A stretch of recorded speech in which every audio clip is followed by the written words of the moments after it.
J'ai le plaisir aujourd'hui de recevoir dans cette émission Thierry Zarcone. Bonjour. Bonjour. Alors je vais vous présenter à nos auditeurs. Vous êtes directeur de recherche au CNRS. C'est le groupe Société, Religion, Laïcité. Exact. Qui est rattaché à l'école pratique des hautes études. Vous animez des séminaires de recherche, vous dirigez des thèses de doctorat. Vous êtes un spécialiste de l'histoire intellectuelle et religieuse des mondes turcs et iraniens. Turquie, Asie centrale, Turkestan chinois. Vous vous êtes particulièrement intéressé à la mystique musulmane, aux confréries, au croisement du chamanisme et de l'islam et aux sociabilités secrètes. Alors, sur ce thème des sociabilités secrètes ou discrètes, eh bien, je vous reçois aujourd'hui pour votre dernier ouvrage qui a un très beau titre, très inspirant, très symbolique, Le croissant et le compas. Le croissant et le compas, le sous-titre est « Islam et franc-maçonnerie, de la fascination à la détestation ».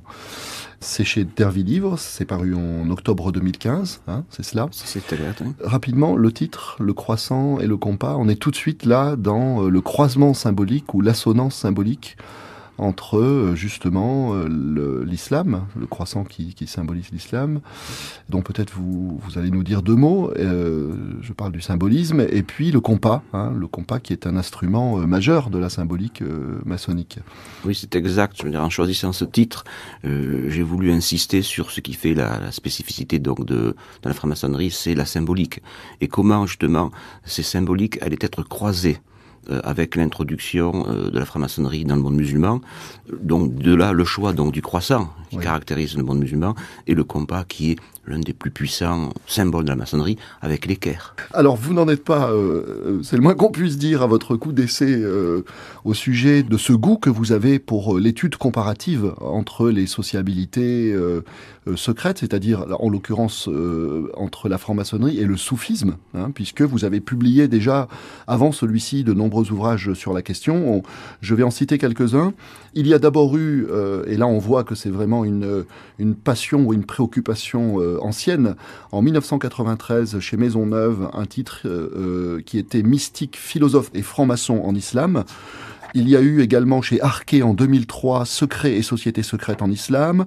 Vous avez fait paraître aussi chez Gallimard en 2009 un ouvrage consacré au soufisme, le soufisme, voie mystique de l'islam. Il y a ces fameuses hybridations dont on va parler entre la maçonnerie et la franc-maçonnerie et le soufisme, des hybridations sur le plan des rituels, sur le plan symbolique. Même parfois on a des organisations qui fusionnent. À un moment donné, vous parlez d'organisations qui sont paramaçonniques et qui ont une nature hybride en quelque sorte, soufie et maçonnique. Oui, c'est-à-dire moi, dans la plupart des textes donc concernant la franc-maçonnerie que j'ai pu lire, donc soit dans le monde arabe, en Iran, en Turquie et jusqu'en Inde, donc on reconnaît toujours derrière la structure maçonnique une tariqat, donc une confrérie soufie. Mais qu'est-ce que c'est qu'une tariqat dans leur esprit? Organisation fraternelle, composée de rituels. Et d'un esprit, je dirais, de développement, de progression. Donc ça, c'est une tariqat.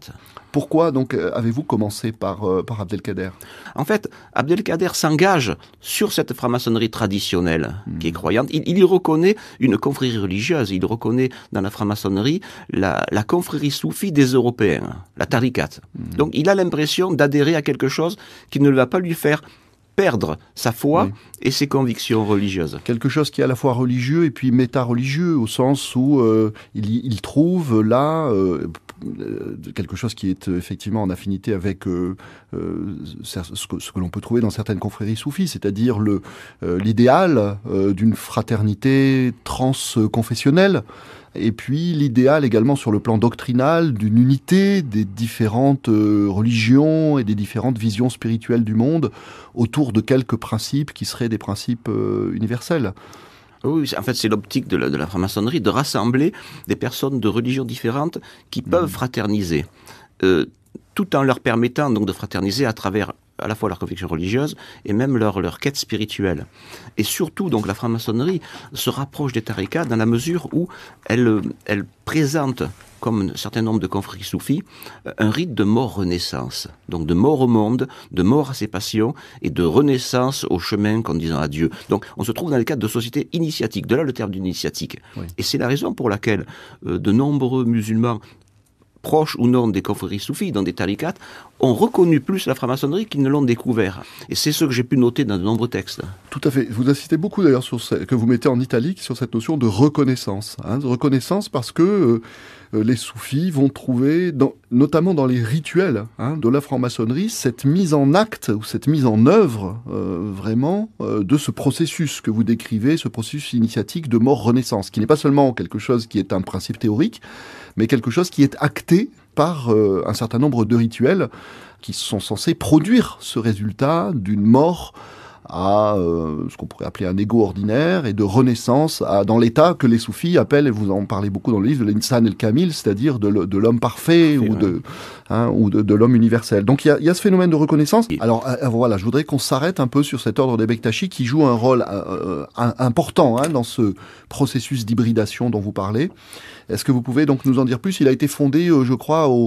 c'est au XIIIe siècle, quelque chose comme ça? XIVe siècle, oui. Mais voilà. Sa spécificité, ce qui le distingue aussi des autres confréries soufis, bon, d'abord, il est lié à des courants, aux limites de l'hérésie en islam, il est lié au courant batini. Donc ils sont un peu issus de l'ismaélisme et du schisme. De batine, c'est-à-dire des intérioristes. Voilà, le secret. C'est-à-dire qu'ils mettent à l'avant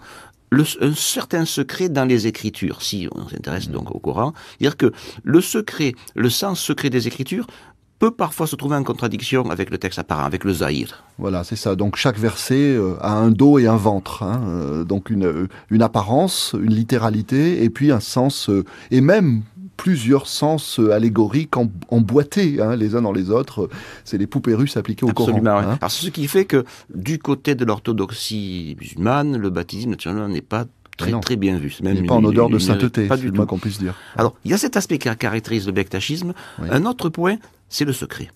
Alors c'est vrai qu'on dit bien, il y a des enseignements secrets qui sont dans le soufisme, oui, c'est dans les confréries soufis, mais les Bektashi, eux, maintiennent le secret du cérémonial et de la réunion, du rassemblement. Alors qu'il est très facile, dans le cadre de confréries comme la confrérie des Radiriya, des Naqshbandiya, des Khalwatiya, d'assister, d'être présent au moment des prières, d'assister à une cérémonie d'initiation. Ce n'est pas possible chez les Bektashi. Il y a vraiment un secret qui ferme. Un culte du secret, une culture du secret. Une culture et un secret pratique même. Comment est-ce que vous l'expliquez ça? Quelle est la justification donnée? S'il y en a une qui est donnée d'ailleurs à l'extérieur. C'est certainement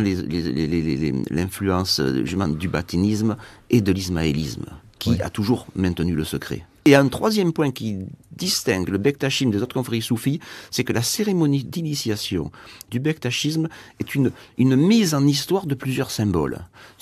Alors que généralement, dans d'autres confréries soufis, l'initiation, c'est la transmission des mots de la prière et de certains exercices. Ça se réduit à ça. Dans le bektachisme, il y a vraiment une mise en histoire de symboles avec une cérémonie de mort, naturellement, renaissance, et un cérémonial qui s'apparente beaucoup à de vieux rituels de mystères anciens, tels que ceux de Mitra, par exemple. Et là, c'est un point commun. C'est ce que les francs-maçons et les bektachis ont trouvé comme point commun entre eux. Et le croisement va se faire à travers le soufisme. Il n'y a pas de confrérie bektachi, la confrérie bektachi appartient uniquement à la Turquie. C'est un croisement entre la grande tradition soufie persane et en particulier avec la foutoua, qui est la chevalerie spirituelle, et qui donc est marquée à la fois par une dimension soufie, mais également par un idéal d'engagement, de combat contre soi-même. sëriñ bi nee na wax ji bari na coow li bari na waaye lëf li leer na naññ farmason yi nga xam ne ñu ngi dëkk ci biir Sénégal ni nu leen xamee noonu la nu leen xamee. man du ma wax lu bari ndax wér gi am. sëriñ bi nee na wax ji sax du ko mën a bari ndax wér gi mayu ko ko. waaye ñaari loosam ci biir Dakar. waaye nee na ñaari loosa ngi ci biir Dakar gii. benn nga am ca Tëngéej. benn ba ma ngi ca Tëngéej. bi ci Dakar. bi ci biir Dakar. mi ngi ci wetu assemblée nationale. mi ngi ci wetu assemblée nationale. bi ci des. bi ci des. mi ngi ci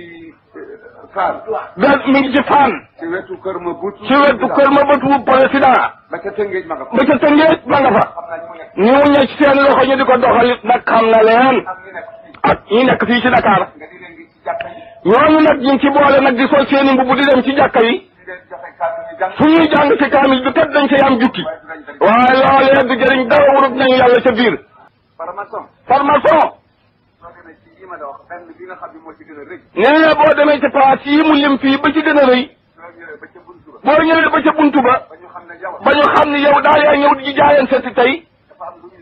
am na lu ñu lay wan nga teg ci sa bët. yow yaay janloog moom. ñu fay lamp yi yëpp. nga solo. yow mi ñëw nag sa mbubb mi nga soloon da nga koy summi moo xam xaftaan. moo xam ab xaftaan la keroog mbubu dara. wala mbubu dara nga sol wax ña nga fa teg. wax ña nga ko fekk ni leen summi naa tey mbubu lislam. mbooleem mbubbi lislaam yoo soloon summi naa ko tey aw ma suma ndey aw ma baay aw ma sëriñ. aw ma nda lu formation yi dogal maa nga ca biir loola lu ñu nekkul nekkuma ca ne puteet na la sa ndey. ni puteet mel na la sa ndey jure woon daa dem ba àgg ci jëmm ju ñu siddi mu taxaw. daa dem fekk jëmm ju ñu siddi mu taxaw nga jànloog moom nga sëgg ci kanam. nga sëgg ci kanamam wax loolu fekk sa deret. ñu fekk sa deret nga signé. nga signé ni ci mbooloom formation laa bokk Allahu akbar. inna lillahi wa inna ilayhi loolu raji'un mooy li am. sëriñ bi nee na wax ji daal dafa bari waaye lii rek moo leer mooy li am ku génn l'islam. sëriñ bi ne ku génn l'islam Sénégal dañu ñàkk bopp rek. nee Sénégal daal nun dañoo amul bopp rek war na jàkk ju ñu la tëral ñu dàq la. waay waay ku ñu xamee loolu te ñu wér xam ko fas na boo dee bu ñu la tëralee ñu ni kii bokkul ci ñun bu ko fi kenn jullee loolu Baye El Hadj Seydou radiyallahu ta'ala anhu def na ko fi. loolu maam alhaaji Penda Diop bi mu nekkee fii ci Dakar di dund def na ko fii ci buntu Zawiya Seydi El Hadji Malick te loola sax booba du masuliya. te kat booba du maçonnier leneen la woon. leneen la woon booba mu laaj leen. mu laaj leen ñu ne ko ay de yéen day xamaluñ ko. ñu ne ko nag wax dëgg yàlla daal kenn ku ko mën a seede fii ci pour lu mën a mën tëdd fii day amu fi ñu ne mu ne leen fab mu ne kon nag fab leen seenum néew yóbbu am na sa kaw la. loolu mas na am ca Kaolack ci dundu Baye El Hadj Abdou. ci dunduk maam alhaaji Abdou Kane radiyallahu taala anhu lu mu leen tontu. lu leen góor ga tontu keroog fab leen seen néew yóbbu ca ñuuda këri xaj. mani fab leen seen néew bi yóbbu ko ca ñuuda këri xaj formation gaa ngi dox. sëriñ bi nee na formation gaa ngi dox waaye waaye daal ñun ci suñu bopp ñoo ñàkk. ñun ci sunu bopp ñun ñuy dëkk réew mi ñoo amul bopp rek gis nga lépp luy yàq diine ñi koy def ci secret lañ koy def te du feeñ mukk dañuy dem ba feeñal ko rek bu feeñee rek ñu ne waaw lii lan la noppi te ñun lu ñu lal mu fe luñu bu ñu bëggee jullit yi ànd ñu dox ko ñëpp yëg na ñu ngi dox pour ànd ñu sas waaye ñoom xoolal franc-maçon ni mu bare fi mu toll ci réew mi néew na nag ba ci doomu sëriñ si sax bari na ci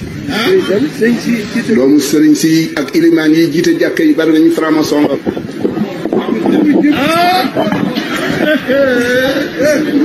abdoulaye billahi doomu sëriñ si bari na ci franc-maçon yi lool mën naa laa wan benn ma jàll bu yàgg boobu dañ ko interdit woon dugg Sénégal man mi maa ko dugal Sénégal waaw dama sol sama pantalon jean rek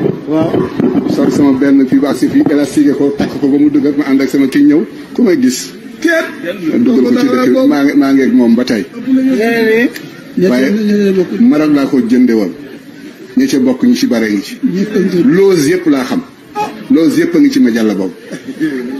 sama daal wax na dëgg ku leen tudd ñu tëkku la Hadj Malick Sy Maodo sunu mag tëkku nañ ko ca isin benn tëli ndax daf leen tudd rek ñu tëkku ko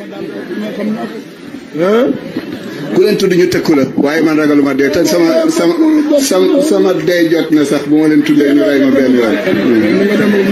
waaye Aziz dañ leen di tudd 100%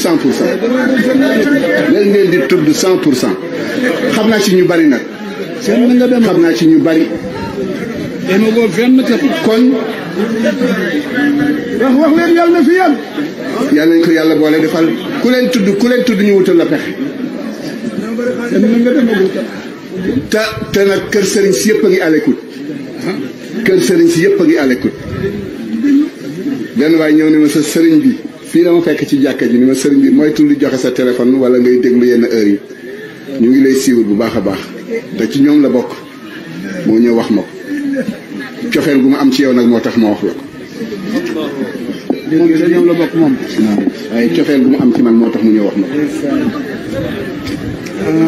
gëm naa ko ndax am nay message yu ma jot di soxna si noppaloo te ñooñu musuma toog ñoom musuma leen jox sama numéro téléphone fi ñu ko jëlee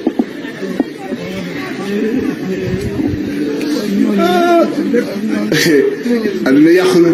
na billaahi adduna yàqu na yàlla ñu yàlla jàppale nag man jot naa ci lu dul jeex ay journaux yu jóge ci monde extérieur fan yi passé jot naa ci ay lettres yu doy nii ñii dañuy bind di féliciter ñii di bind di menacer tout dernièrement jot naa ci une lettre confidentielle ñu wax ni haute hiérarchie bi nekk ci franc-maçon yi nekk Paris dañu wax ni daal Sénégal li fi nekk ci wàllu diine daal intégrisme la te il est temps pour que ñu bloqué ko te mouvement bi leen fi gën a inquiété ci wàllu boobu mooy li ñuy tuddee Moustarchidine un des deux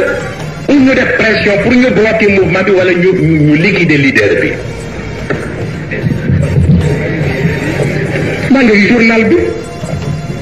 ngi journal bi parce que temps ji yëpp surtout le monde ci affaire l'islam ci Sénégal rek lay wax ak yeneen yëg nañ yu bari. man ki doon lii mbaa laa yooyu dama ko dul toppatoo ci ate mbaa ki duma toppatoo yooyu kii nekk na lii mbaa nekk na laa nag yooyu lijjantiwuma ko bon dégg naa ko effectivement ñu ne am na ay franc-maçon yu fa doon man baatu franc-maçon sax laa gisagul ku ma wax mooy dëgg mooy lan ku ma ko tojal moom laa amagul ba tey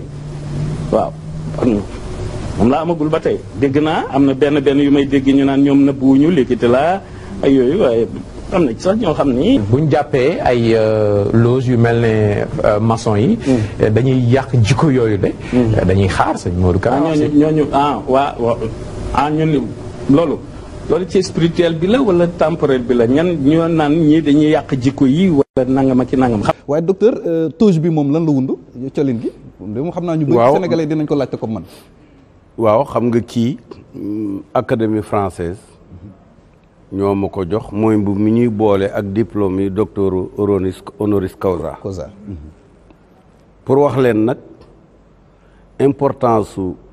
docteur honoris causa mooy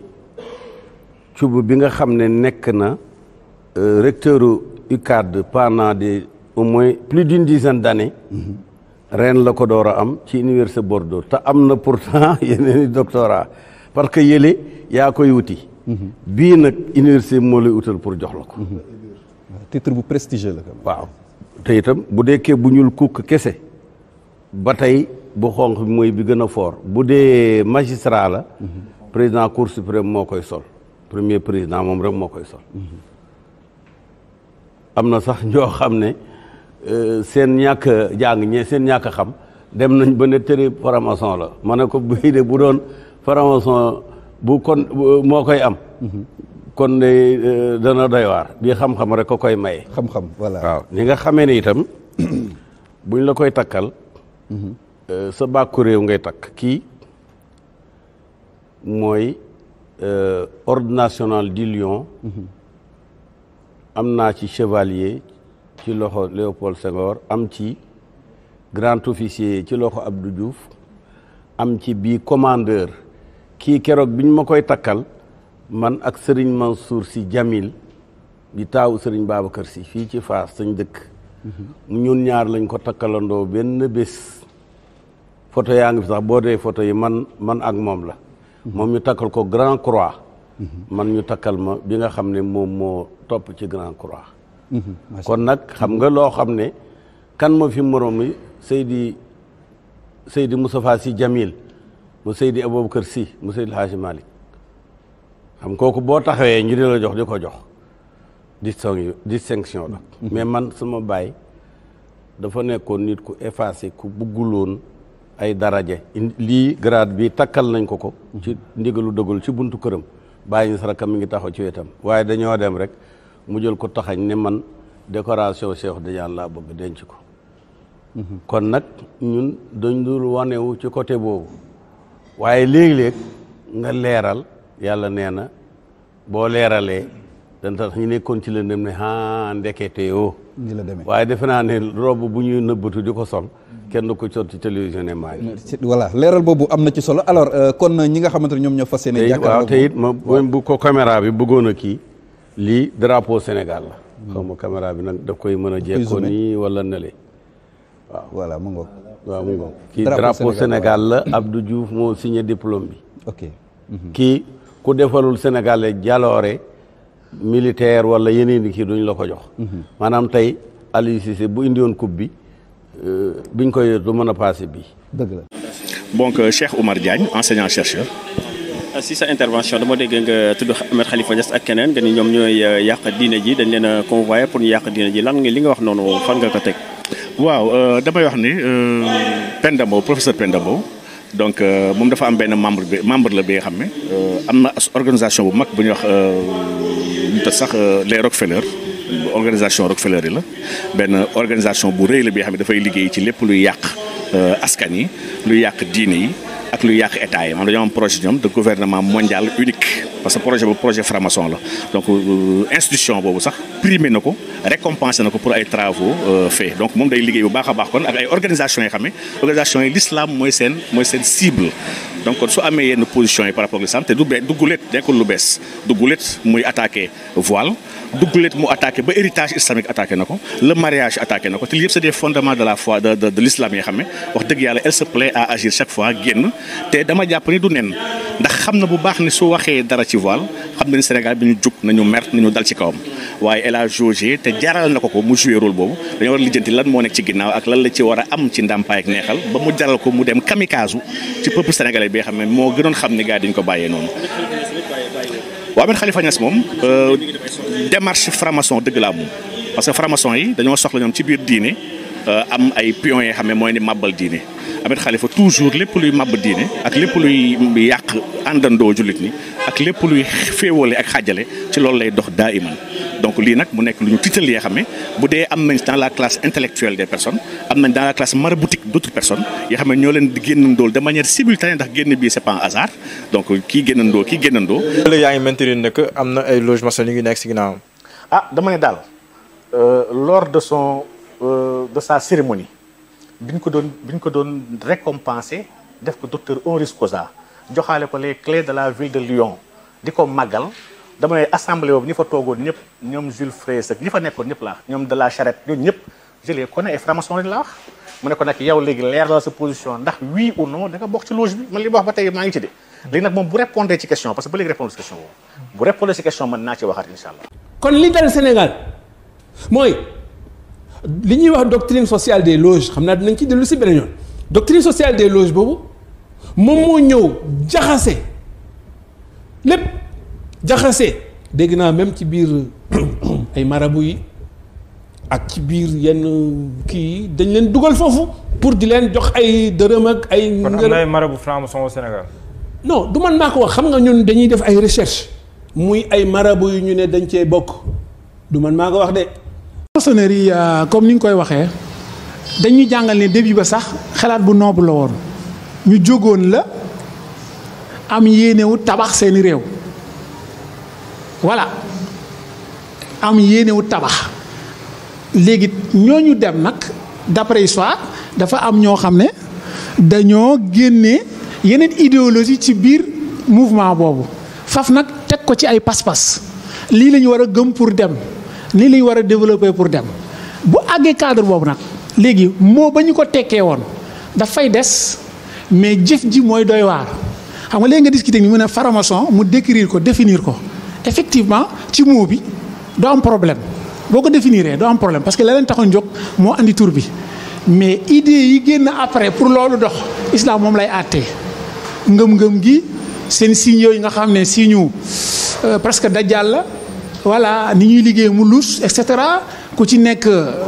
ni ngay amee yooyu dafa luus te jullit waru dugg fu luus effectivement léeg-léeg ma dégg ci ñoo xam ne sax ci côté diini la ñu taqal leen ci. mais su nekkee idée yi ñu gëm la d'abord idée ba la l'islam di njëkk a daaj ne nit warul liggéey nii parce que sans sa xaalis sa idée sax la l'islam di njëkk a bàyyee mooy li ma la sànq ci waxtaan wi ne mënoo génne nit ki ci diine te amul yenn pas-pas yi am na nooy gëmee yenn pas-pas yi da ngay génne ci diine. yaa ngi dégg kon bëri na loo xam ne lii ñu ngi koy gëm ñi ñaa ngi koy teg bët seen signes yi à la fin xam nga ñun xam nañu baax ne heure boo duggee fi ñu toog mën nañu am ay code yoo xam ne yow mën nga ko bañ a xam code yoo xam ne mën nga ko bañ a xam parce que bokkoo ci mën nañ signes yoo xam ne mën nga ko bañ a xam mais yu bëri commencé na feeñ li may dénk daal mooy doomu julit buy dem di dugg ci lu mel noonu na xool parce que li nga mën a liggéey yàlla bëri na li nga mën a liggéey doomu aadama yu bëri na ñu ñaan yàlla nag képp koo xam ne yaa xam foo manti nekk doomu sëriñ nga wala sëriñ nga mën nga gëstu sax mais bul mës a def lu tax ñu taxale ci loolu parce que kat lañ cay wax du lu rafet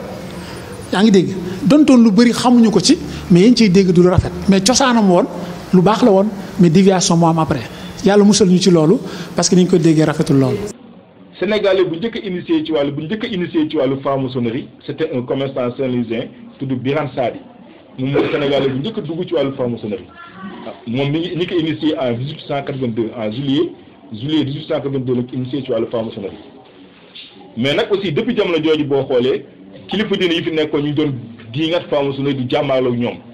loolu sax moo tax franc-maçonnerie daana léegi comme nit ñi dañuy diingat nañ ubbi tuuti commencé dugal ay sénégalais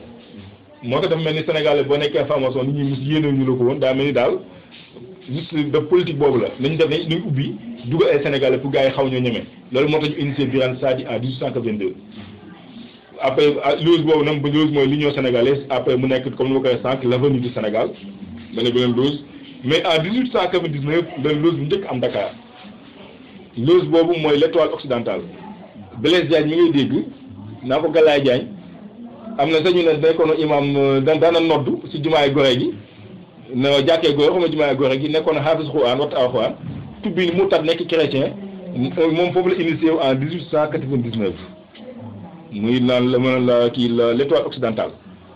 année boobu la loose boobu taxaw lañ ko taxawal fii ci Dakar moom initié wu ci même année boobu moom Blaise Diagne ba Blaise Diagne tolloon na ci wàllu franc-maçonnerie foo xam ne daanaka moom ci lumière yi la bokk tey demeen tey fu mu doon xam naa ci ndoole ak xut bi yee xam naa yooyu aarifina yi akabir aarifina yooyu nu yor ci la bokkoon ba moom tuddee na ko loose fii ci Dakar muy la loose Blaise Diagne en 1977 kon nga xam ne franc-maçonnerie kon yàgg na Sénégal te Sénégal aussi teel nañ ci dugg ndax 1882 Sénégal initié wu na ci loose dégg nga ba dama fii ci Tëngéej muy Rufisque am na loose bu fa nekk muy en 1984 lañ fi taxawal loose muy loose boobu muy tudd la loose de l'émir Abdelkader ñu xam histoire Algérie digganteem ak tubaab bi jàppal bàyyil bëri dox na ci tamit vraiment war na fa njàmbaar bu ne mais moom it ndekete franc-maçon la boo xam initié wu na aussi ci Grand Orient de France loolu initié wu ba moom tamit àggoon na ci Mato bi tuddee ko loose fii Tëngéej loose Abdelkader boo demee France aussi tuddee na ko fa loose Abdelkader dégg nga moo tax du moo xoolee kon franc-maçon yàgg na Sénégal ndax loose Tëngéej bii nii 1984 am na ñu fi nekkoon xamuñ ne Tëngéej am na loose te amaan ñu dëkk ci ginnaaw loose mbaa ci koñ ba Dakar bi doon loose yaa ngi fi te ñi yaa amaan am nañu dëkk ci koñu loose ba xamuñu ko kon moo tax bu ñu fa bëggee daje jawul coow yàgg nañu fay daje kon moo sànq ci tàmbale kon daal su ñu la déggee ci say kàddu mooy franc-maçonnerie yàgg naa cosaanoo Sénégal yàgg na fee am mais su ñu la déggee tamit say wax mooy mag ñi kilifa diine yi ñoom tamit daaw ñu leen ginnaaw ñoom tamit xeex nañ joxe nañ seen doole joxe nañ seen alal lépp xeex wàllum franc-maçonnerie léegi sànq si bu ngay tàmbale leeral nga ñu ne kilifa diine boobu ñuy dégg ne moom du franc-maçon si benn secte bu ñuy wax mun la nekk mais am na yeneen kilifa diine yoo xam ne ñu ngi leen coow ñu ngi leen laam-laami naan ay franc-maçon ak duñu ay franc-maçon léegi loolu lañ bëggoon nga leer ba xam loolu lu am la wala loolu dañ kaa utiliser pour xeex wàllum këriñ di leen yàq seen der rek mais ay ñu baax lañ waaw benn côté fi nga daane fu laa jëkkee dafa tamit day def intoxication mais gëm loolu ne kii nga def modèle kii sax moom tekkiwul dara wala kii suñu la bokk kon yow kaay bokk même donc histoire du ma ko nekkal au total quoi mais bu tënk ba man def na nekk nekk ay 5e secondaire si collège dama sa sant benn góor jigéen côté Colobane waaw moo tax gis nga nit ki boo amul loo gëm nit ki da ngay teel a gëm sa bopp teel a am loo gëm góor jigéen bi commencé mu pour man xaw ma ko daal ci def na ay gestes yu ne après man comprendre moom ba mu dee ba xam ne kii na xam naa ngaa ko bële dara foog nga wax ak moom alxatiir mu tegal ma jaar si digg bi moo ko non loolu saa xalaatu moo ko sax seen bi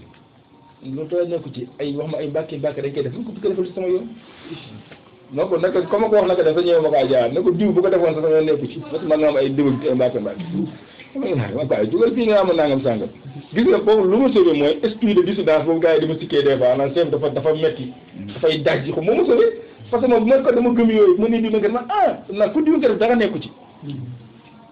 yaa ngi gis kon ça veut dire que moo tax nit da nga am da ngay gëm sa def da ngay gëm sa bopp ndax ñoom tamit utiliser intoxication comme ni ko góor jigéen utiliser ku nekk utiliser naan waaw fii kilifa yi ngay gis yëpp ay franc-maçon la loolu moom amul am na nag ay franc-maçon ci biir kilifa yi am na ay franc-maçon ci biir kilifa yi am na ñoo xam du ñu franc-maçon mais dañuy utiliser day am utiliser la léegi nag daa quant à diine ak franc-maçonnerie aussi dañoo yàgg donc même sans l'islam sax boo demee ci l'histoire du christianisme mooy diine chrétien daanaka coow lu mu am lépp gëstukat yi nee nañu la koy franc-maçon yi ñëw ci biir dégg nga boo ñëwee ci Sénégal aussi fii aussi du fi ñàkk man de mënu ma leen diw kilifa diine franc-maçon la xaw ma vraiment mais xam naa tamit léeg-léeg nga gis doxalinu kilifa goo xam ne maa day tey xel kilifa goo xam ne day dem France nu ko neexee comme dem Wanag dem Londres Oxford dem fu ne tour bu ne photo na Tour Eiffel photo na monument de la liberté mais photo la Kaaba ji xam nga tamit day tey xel da lay mën a yóbbu Londres yóbbu la fu ne te taw te yóbbu la Màkka te am na ñoo xam ne si ñoom bu ñu sëkkate bu ne damaa bëgg ne waaye aj bi kan la sax muy aj bi kañ la bi ko waxoon ñu mel ni bii màkk am ñoom bu toogoon ci mbooloo ne aj bi moom kañ la gis ko ne sëñ bi bii màkkaa ngi nii gis ne sëñ bi dépense ko yaa ngi nii gis ne sëñ bi naa nga te seen soxla te mën a ba am ay si ay franc-maçon lañu mbaa ay franc-maçon lañu xuma mais day tey xel exemple te aussi boo dégloo tamit yenn discours kilifa yi tamit dañuy foowee sariya di foowee diine à travers seen cérémonie yi ci jigéen ñi col gu bon gi man nangu naa sax ay daayira parce que daayira moom du dara ay nit ñu dajaloo association de kii la waa salaam ay booy yu dajaloo rek di dem ñi organiser ay jàng moom amuñu kilifa mais loo xam ne mbooloo am ab seexu murabbi mbaa am ab cheikh bu nekk seen biir di vraiment seen gàmm gi wala seen cant yi col gu bon ko xale jigéen di col fant yoo xam ne dañu ba ci doq bi te sëñ bi du wax mais sëñ bi moom xanaa moom lan la du fa da nga fay toog ba ci doo dégg benn message boo xam ne am na rapport ak l'islam kooku bu dul franc-maçon ba man du ma gën a yées franc-maçon moo tax man di xam naa nañ ba ñun effectif bi ñu ko waxee na man góoma ne toll noonu ñëpp nag mais am na ci ne ay quelque yàgg njot na waxe naa njot gëm naa loolu man waaw kon daal bu ñu la déggee ci tënk mooy maanaam ci franc-maçonnerie ak religion ak diine yàgg nañ waaw am nañ ay kilifa diine ñuy tuumaal yoo xam ne loolu intoxication la ñuy waxu daanu sereet la waaw mais am na tamit ñoo xam ne ñu ngi si biir léegi mooy ma la déggee si biir kàddu mooy franc-maçon yi ñoom dañaa yàgg bëgg kilifa diine yi franc-maçon dañu fi romb man mii di mécanicien romb fi Ibrahima lii mii di soudeur romb fi Touka mii di électricien mais dañaa bëgg sëriñ léegi nag loolu poussé moom ma bëgg laa laaj ñoom lan moo tax ñoom ñu cible sëriñ gi daal bëgg a copte sëriñ yi daf leen ay franc-maçon loolu pour lan lan moo leen tax a jóg comme dañuy copte xam nga ñoo dem tamit ñoom tamit défaut seen candidature ndax franc-maçonnerie ñaar lay jëlee nit mais day copte mbaan aussi par candidature copte mooy ñu gis waa ji ne waa ji am nañ soxla nañ ko am d'influence la ñu jëm ko convaincre pour mu dugg ci franc-maçonnerie léeg-léeg am léegi sëriñ sax wala kilifa yi jot angam gan xam nit mu ñu di waxtaan ak yow boo ko dégloo ba proposé la dara dégg nga am na si ñoo xam tamit dana intéressé ñu dem déposer candidature waaw aussi mu jaar ci processus bu compliqué ba ñu jël la bu ñu dee jël waa bu ñu dee dàq daal dégg nga ay sóob la pour ñàngal la fu wane ne affaire bi yomb la daal parce que bii tamit yaakaar naa boo yombee lu yomb nga fooyee ko daal dégg nga mais comme li nga sëriñ ci waaw wala du sëriñ kese mais homme d'influence parce que ñoom dafa am benn philosophie bu ñuy jàngale dafa am lu ñu gëm àdduna lu ñu gisee àdduna gis ne àdduna dañ ko war transformer wax naa ko sànq boo ne bu la yàq ci kaw suuf aaya bu nekk ci bàkkaar naan innamaa nahnu muslihuuna danaa ñun kese ñooy defar yaa daan àlla innahum mufsiduun walaakin laa ya'lamuun ñoom ñooy yàq mais xamuñu xam nga ñoom ça veut dire que ñoom day mu ñu gisee àdduna dañ ko war a tëggaat defaraat ko léegi nag homme d'influence sëriñ boo xam ne koo xam ne daa nekk ay junniy nit ñu koy déglu am na koo xam ne am na si waa joo xam bi yee woon tey ne non tey julli yi tisbaar bi nañ ko bàyyi ko tàkkusaan ñëpp bàyyi tàkkusaan exemple yaa ngi dégg am na kooku xam nga kooku boo ko moomee ñaata nit nga moom kon moo tax yàlla jël Ibrahima umma la yàlla leen Ibrahima umma la ci Alxuraan moom kese communauté la kon am na ñoom ñoo kese communauté lañu boo leen amee boo leen modifié waaw boo leen dévié nga des millions wala des milliers d'individus kon moo tax kon ñoom foog ñu utiliser sëriñ ci mooy seen capacité seen pouvoir d'influence lañ soxla moom lañ soxla parce que dafa am message bu ñu bëgg a véhiculer dafa am aussi fu ñu bëgg a jëme àdduna bi affaire ñu bëgg a soppi te sëriñ boobu dañ koy roy dañ koy topp dañ koy gis du sëriñ kese mais même homme politique yi ndax ñoo pouvoir de décision yi ñoo ko yor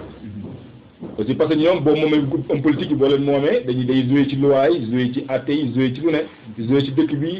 fii daw dafiy jouer da ciy jouer dégg nga boo moomee aussi daanaka daal nam njàng mi wax naa ko sànq professeurs yi boo leen moomee comme da ciy jouer parce que ñoom tamit dañuy ay homme d'influence dañuy jàngal ñu benn loxoy di bàyyi si ñoom xel boo leen moomee tamit dañu mën a liggéey lu bari mais boo moomee tamit médecins yi tamit day jouer parce que yéen politique ay planification familiale ay kenn xamul yëpp foofu lay jaaree kon da bari na daal boo xoolee comme du sëriñ kese soo ni soxlaa sëriñ si noonu la soxlaa n'importe quel type d'homme d'influence wala képp koo xam te mu ngi la amal njëriñ daañu soxla na la ok kon daal franc-maçon yi ñoom dañuy dem si homme d'influence yi pour mën leen utiliser pour mën a jàllale seen i message léegi comme mais balaa ngaa sori bu pas forcément dem mais gëm loo leen ñoo fi nekk am nañu homme d'influence yoo xam ne ñooy dem ñu dem du uni pour dugg ci loose nga dégg ne boo nekkee ci loose da nga am alal wala da ngay am da ngay gën a am daraja xam nga ini instant la bi lakkanu onazag la si doon li bëgg la xayri ba sadi nit moom ba bëgg ay xéewal ba ëpp da nga di xéewal kenn si loolu waa ji yoon su ma amoon saabu dootuma nelaw yaakaar naa ba mul saaf it xam naa baabu ëppalewu ko sax isam ay saabu saaga mais taxum noppal nit moo doomu aadama yàlla moo bindee doomu aadama noonu di nga am daraja sa xeeb sa daraja même ñun ñii man des fois ana benn daa dama ñëw dama gis sa mbooloo mii mën a yóbbu loolu dafa la sanga bii dafa la gaalaaj bi nga ciy toog instant yi nit ñi moom ko waa xanaa beneen liggéey ci yàlla kese liggéey yàlla kott xanaa beneen dóom nit kese la bu liggéey bi setee xanaa ma texe bu ma amee benn ak ma amee 10 000 man dama yokk coono rek ah te dem bu fekkee da nga bëgg a liggéey yàlla bu yàlla pexe bu nekk dootuñu yàlla dafa bëgg nga def ndax gis nga nit ndax dañuy yaakaar ne mën na ni dañuy jaawle wilaya ak nguur entre la royauté et la wilaya dafa sew synthétique wilaya neexul li jënd dégg nga moo tax kon yeneen sëriñ si yaakaar aussi ci nguur la nekk mu la nekk lu dul franc-maçon franc-maçon daal mos gën a tuuti sëriñ bi mais bëri nañu gën a compliqué franc-maçon sëriñ saa ngi si du ñëpp nag waaw loolu su weesoo léegi franc-maçon yi ak coow li nit ñi dégg yëpp franc-maçon am franc-maçon indi franc-maçon franc-maçon yeeg sëriñ gi franc-maçon yeeg diine gi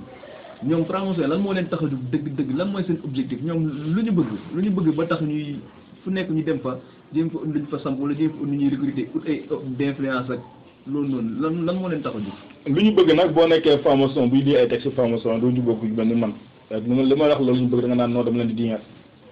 mais c'est très simple suñu taarixee yu nekk boo ko jàng ci téere ya ak da ci nigaay nekkee xamatu benn da ngay ko ànd sëñ ba caag na waaye seex bi affaire man affaire dafa dëgër kaan se maa ànd boobu ba léegi affaire bi nii te yow seex mus la wax kaay ma nooyal seen mbir moo ko ay mbiram moo la gën a dëgër boo dëgëree kong la def moom kong la def boo may tuur waa dem ba voilà léegi nag boo xamee loolu kon loolu mais dañu dem ba ñu dégg objectif taarixee ba ab sëñ day toog a taal bi naan dama leen di taal damay taal bi te moom tàkkagul de moom amagul sa këñ booy booyal waaw ma kii moom si saxaal sa tollagu ci xam nga loolu ça veut dire dañu dévier tarixa yi dévier diine gi ba mu àlla nañ yaakaar doo wàlliwu doo nitu yàlla mun de loolu moo dugg fu ne daa ngi dégg xam ne bu la sëñ bi gën a mën a ñu jaay affaire gën la bëy ay xale yoo xam ne moo la gën a bëy taalibe di tasxir bu rëy bi jawatu ko utal xale yi jigéen ñoo fa toj boo ne nga luwe ay jigéen sëgga sa vendredi di fay leen ko nga toile ñëw toogal la toile tu saga mën fa laxasoo ko xaw xeesal diw bu oyof nëpp noonu dégg nga léegi nag boo ñëwee tam ci franc-maçonnerie kasaatu au début seen problème wax naa la comme franc-maçonnerie surtout franc-maçonnerie ancienne bi ñoom dañu affaire de ésotérisme wàllum baatin maarifa yooyu seen gënoos boobu moo intéressé woon mais dañ dem ba ci biir nag mu dévier gën a dévier wu surtout avec la franc-maçonnerie moderne ñoom ay ambition nag léegi mondialiste ambition mondialiste moo ko xam mooy bëgg a yilif àdduna bi waaw fi mu ne du mondialisation mais mondialisme la kon moo tax boo xoolee kon mais seen objectif daanaka mondialisme la mooy mondialiser àdduna mooy ñëpp ñu tënk ci benn bannière ci benn gis-gis boo xam ne dafay dëppoo ñoom lu ñu bëgg mooy uniquement surtout la raison combat franc-maçonnerie yëpp mooy ni koo xam ne xel kese lay jëfandikoo à la lumière des pensées comme les philosophes des Lumières ay ñoom d'Alembert ay ñoom Montesquieu ay ñoom Diderot ay ñoom gars yi ñu gisee àdduna ñu ki daal sax xel moo nekk lumière bu lay ñiital surtout loolu fondement franc-maçonnerie foofu lañu bëgg a jëme àdduna bi mooy nouvel ordre mondial bi ngay dégg ok léegi fii nga xam ne comme lañ bëgg a jëmalee àdduna muy nouvel ordre mondial bi nga wax waaw léegi ñoom yan jumtukaay la ñuy jël la ñuy sukkandiku pour mën a yóbbu foofu àdduna bi bu ma tëgg ci benn baat mooy la manipulation parce que boo demee le protocole de suggestion waa ji doon bind protocole bi ñu ngi ci wax lu ne dëgg laa du dëgg mais daal moom bindee ab téere bu fi nekkee mais téere du dëgg sos la mais téere la muy wax boo si jàngee ab aaya boo geesoo gisu ci dëkk bi téere bi bu ne lay wérul tamit bu yàggee tamit bu ñàkk wér gi sax li ngay gis effet yi ñoo koy wéral boo lee protocole de suggestion dafa wax mu ne dañuy wax waaye ñooy ko bind dafa ne mu ne notre marque de fabrique et le pouvoir notre pouvoir de faire croire mais gëmloo la gëm la benn affaire rek waaw gëmmee sëñ bi nu mu gëmloo ne man aras laay fanaan gëmloo aras laay fanaan ma yeew naa ne démb ba ñuy dem dama romb biran taxi yoon bi xam nga yooyu nga bëgg a gëm yaakaar ne aras gi xanaa lal gi la may aras peut-être sëriñ ba nee na mooy kaw jabar ji dégg nga léegi pour dire que ay théorie ñuy wax voilà man sax gëm loolu ay affaire am ay slogan waaw slogan bu doon misaal mooy li nga waxee waaye saa bañ añ mën na ko gisee kilifa bi da ko doon nax bu ñaay xale di ooyu nag yooyu yaa ni yooyu yaa xam ñu filmer ko yóbbu ko nag gis Sénégal ba def ko journal les enfants sénégalais sont tellement à l'aise les filles sénégalaises sont tellement à l'aise parce que ceux qui sentent di ooyu yooyu yaa personne di yaay mu gaa parce que xale yi dañuy wax xamuñ suñu xale di ooyu ñu ne dañoo ne à l'aise namuñu dara moo tax ñuy fay gëmloo ko waa ji bu ko gëm xam nga ay caaxaan dafa naa dem du dem formation dañuy gëmloo ay slogan ay liberté waa liberté nit ki dafa libre patati patata kenn mëntu am jàmm ndax liberté maa ngi wax ci sama téléphone bi nous enfants époque très tumultueuse où parler sans filtre n'est presque impossible à cause de nous pour un foisonnement de consciences infirmes incapable de savoir que tout greffe n'est pas nécessairement de la haine et un foisonnement de une leçon de liberté de droit de ci exagéré ak yooyu maa ngi wax ci biir dégg nga ok leçon de liberté bi yóbbu nañu quitté ba finalement man sànga ni pourquoi naan amee yàlla joo xam ne moom fu mu ne nee na bu naan sànga ina man xam wooy may su an saabu ngeen xam non déedéet loolu quand même mooy taadel naan ko di noppalu xale bi jigéen baa ngi nii daaw doog sama diggante ak moom booy moom mool na nangam sax mais pourquoi ay njaaloo dafa araam ak yooyu ay laa tax bu dinaa noo kaana faay non mais booy du ma àgg ci yooyu gëmul loolu liberté mooy boobu pare naa na dem si liberté di ko pousser ba kenn xamul lu mu doon léegi bokk na ci li nga xam ne mooy ay émancipation moom la mu tëjee bopp jigéen ñi nag émancipation de la femme émancipation naa nga sàng jigéen ñëpp nekk ci ne émancipation ñu génne jigéen ci mbedd wax xana fay buytu ko na bu ako andoxoon wala tabaxaja tabar jaal ula ñu teg ko fële di baraj ci mbedd yi waaye jamono wala tabaxaja tabar jaal ula lu fi mooy bul baraj yi waaw moom baddi du noonu dégg nga exemple tuddee ko émancipation tuddee ko lan ay droits de la femme bu faites très attention à notion de droit yi droit de la femme droit de l'enfant droit des golo droit kenn xamul droit dégg nga ay notion de ay slogan yi demee noonu gars ay liberté égalité bi amul ñoom xam nañ égalité amul wax naa leen loolu maçonnique yi yu bari ci mool loolu bu dee 190 du initié jigéen maa la ko wax di gëstu du initié jigéen bu nee ba mun ñoo ñàkk mais dañuy jigéen dañuy constitué association ñoo ko nettu leen ñoo di association na teew seen réunion yi di fekkee ba ñu ko initié benn jigéen ana égalité bi ana parité mosumaa génnee na parité kon slogan yi mel noonu ay démocratie ay laïcité ay république ay yooyu noonu mooy slogan seen yooyu lañ utiliser pour naxee ko nit ñi kon moo tax léegi manipulation ma ne ci ginnaaw moo seen juddukaay bu gën a rëy mooy manipulation gëm leen bañ affaire yi ay ñu àdduna di foo changer liberté ay kilifa magum jëm naan pousse pas à ma constitution tey kee waaye def na jënd kaam lu xottu si digg bi jël sóotu kaf bi xottu si digg bi ci sóotu kaf bi da ko ñaari daal te ko sànga bi ko doxee te kilifa bi waxul ko pousse pas à mon coran gis nga ñu ko manipuler mu gëm ne constitution démocratie mën a jëmal àdduna waa état nit mën a nekk julli nekk démocrate bëgg a gëm loolu ba gëm nit julli mën a nekk julli nekk laïque ba gëm ne droit loolu dafa dëppoo ak l'islam c'est pas vrai te au fond sax dafa duggee kenn waxtaan benn daay donc la déclaration universelle des droits de l'homme mooy lan tous les hommes moo ko gëm yaa moom sa sa yéen ñëpp yéen a juddoo yéen a yem ba leen juddoo xam nga loolu yow gëm nga ni chrétien mën na gëm ne moo Jésus Christ ñoo yem bañ juddoo juif bi mën a gëm ne moo Moïse xam doon déclaration universelle des droits de l'homme mais ça am na leneen lu nekk ci ginnaaw mais nag dañuy ils sont très forts seen discours bu dem recto verso discours bi dañuy jox ci kaw bi discours bi nga dégg nii ci kaw fekk au fond yi leneen nekk ci ginnaaw